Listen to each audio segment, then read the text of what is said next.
सुस्वागतम आणि सर्वांना माझा नमस्कार। आज आपण ह्या मोड आलेल्या मटकीची वाफेवरची भाजी पाहणार आहोत। ही बघा चांगले मोड आलेले आहेत आणि ही पौष्टिक आहे भाजी। फक्त पाणी न वापरता मी वाफेवर करणार आहे। तर त्यासाठी लागणारे साहित्य आपण पाहूया। सर्वप्रथम मी इथे मटकी चांगली निवडून धुवून घेतलेली आहे। त्यामध्ये एक बटाटा चिरून घातले आहे। त्यानंतर आता आपण बाकीचं साहित्य पाहूया। इथे मी ओलं खोबरं घेतलंय, थोडासा गूळ घेतलाय, बारीक चिरलेला एक मोठा कांदा आहे, लसणी म्हणजे 7-8 लसणीच्या बिया आहेत, ठेचून घेतल्यात, एक टोमॅटो आहे, चवीपुरतं मीठ हे अंदाजे घेतलंय। त्यानंतर फोडणीसाठी तेल, त्यानंतर फोडणीसाठी मोहरी, हिंग, लाल तिखट, हळद, जिरं, संडे मसाला आणि मी इथे आता लसूण पण वापरून घेणार आहे। चला तर मग आता रेसिपीला आपण सुरुवात करूया। सर्वप्रथम मी या ठिकाणी कढई ठेवली आहे बघा। आता याच्यामध्ये आपण असं तेल घालून घेऊया अंदाजे। आता हे तेल गरम झालं की आपण मोहरी घालूया,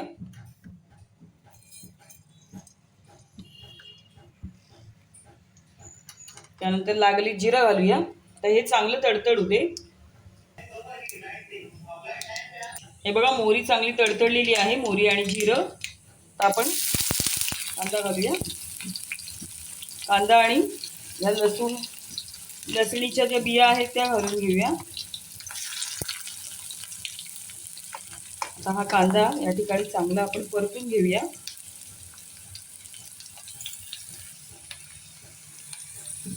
अशा पद्धतीने आपला कांदा आपण चांगला परतून घेणार आहोत।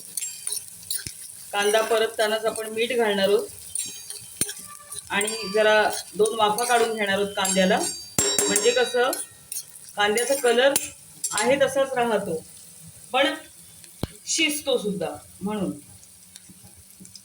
आता हे बघा हे मीठ घातलंय, आता परतून घेते। मीठ घातल्यामुळे कांदा करपत पण नाही आणि शिजतो पण लगेच आणि कलरही तसाच राहतो। आता इथे झाकण ठेवलंय बघा। हे बघा चांगली कांद्याला वाफ आली। आता आपण टोमॅटो घालून घेऊया आणि परतून घेऊया। हे बघा कांदा आणि टोमॅटो चांगला शिजलेला आहे। आता आपण ह्याच्यामध्ये बेसिक मसाले घालून घेऊया सगळे। आता सर्वप्रथम मी हळद घालते,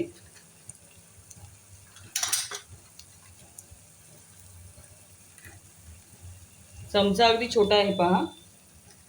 त्यानंतर तिखट घालते, हे आवडीनुसार घालायचं। छोट्या चमच्याने मी 2 चमचे तिखट घातलंय, लाल तिखट। त्यानंतर संडे मसाला घातलाय, एक 1.5 चमचा संडे मसाला। आता संडे मसाला घातला तर मग धणे जिरे पावडर घालायला लागत नाही, ते सगळं ह्याच्यामध्ये असतं, म्हणून मी डायरेक्ट संडे मसालाच वापरते। आता हे चांगलं असं एकजीव करून घेऊया, चांगलं परतून घेऊया।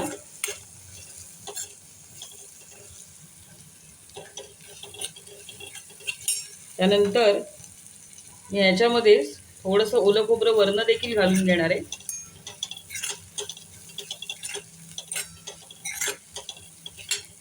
त्यानंतर गूळ घालून घेऊया, त्यानंतर मीठ घालूया। मगाशी आपण कांद्यामध्ये थोडंसं मीठ घातलेलंच होतं। अशा प्रकारे परतून घेऊया। आता ह्याच्यामध्ये अजिबात पाणी वापरायचं नाही।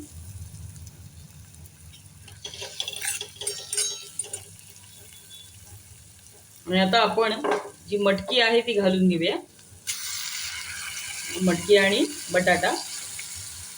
ही खूप सुंदर होते भाजी वाफेवर केली की, सकाळच्या डब्यासाठी खूप छान। आता ही बघा सगळी मटकी घालून झालेली आहे। आता ही चांगली व्यवस्थित हे सगळे मसाले वगैरे आहेत ना ते त्या मटकीला लागू देत, म्हणून परतूया चांगली अशा पद्धतीने।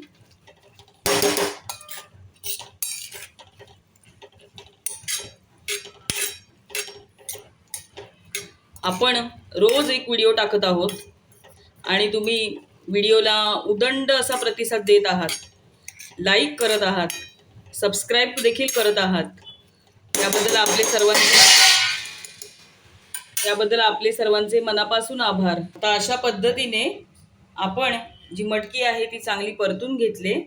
त्यानंतर आता आपण वाफेवर करणार आहोत म्हणून ते झाकण ठेवलं आहे आणि झाकणावरती मी थोडंसं पाणी ठेवलं आहे पहा, म्हणजे करपणार देखील नाही आणि मंद अशा आचेवरती आपली मटकी शिजेल आणि तुटणार देखील नाही मटकी. तर भेटूया मग मटकी शिजल्यानंतर. जरा झाकण काढून बघूया. ही बघा भाजी शिजत आहे. बघा अजिबात पाणी घातलेलं नाहीये, परंतु बघा सुंदर अशी भाजीला पाणी सुटलेलं आहे भाजीला आपल्या. पुन्हा आपण मगाशी जे ताट ठेवलं होतं ते आपण ठेवून देऊया. अगदीच वाटलं की भाजी खाली लागते कढईला तर मग वरचं पाणी थोडंसं घालायचं. ही भाजी शिजून आपण एकदा जरा चेक करूया. तर प्रेक्षक हो, ही मटकीची उसळ खूप छान तयार झाली, पण घरात अचानक काम सुरू झाल्यामुळे शेवटची व्हिडिओ क्लिप शूट करता आली नाही. पण तुम्ही मात्र ही रेसिपी नक्की करून पहा. धन्यवाद.